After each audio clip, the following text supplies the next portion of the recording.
ఉండే, కానీ ఇప్పుడు వచ్చేసరికి ఏంటి అని అంటే వెస్టింగ్ బిజినెస్ స్టార్ట్ చేసి ఒక 4 ఇయర్స్ కంప్లీట్ అయింది.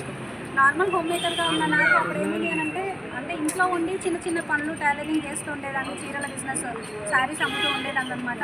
కానీ వెస్టీజ్లోకి వచ్చిన తర్వాత స్టార్టింగ్లో లైఫ్ ఎక్కడి నుంచి ఎక్కడికి టర్న్ అయిందంటే, స్టార్టింగ్ పార్ట్ టైమ్గా చేసిన, కానీ ఇప్పుడు వచ్చేసరికి ఫుల్ టైమ్గానే చేస్తున్నాను లాస్ట్ 2 ఇయర్స్ నుంచి. ప్రజెంట్ ఇన్కమ్ వచ్చేసరికి 5 lakhs ఇన్కమ్ తీసుకుంటున్నా మంత్లీ. డియూసీడీ వెస్టీజ్లో హైయెస్ట్ లెవెల్ అనమాట. డియూసీడీ కంప్లీట్ చేసిన, నేను ఒక మంచి కార్ తీసుకున్నా, ఒక మంచి ఇల్లు తీసుకున్నా. ఇవన్నీ బయట ఏంటి అని అంటే ఇంతకుముందుకు నా జీవితంలో ఏం జరగలేదు, కానీ వెస్టీజ్లోకి వచ్చిన తర్వాత చాలా చేంజెస్ వచ్చినాయి.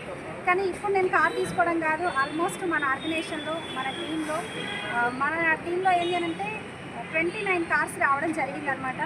చాలా హ్యాపీ మూమెంట్ అన్నట్టు.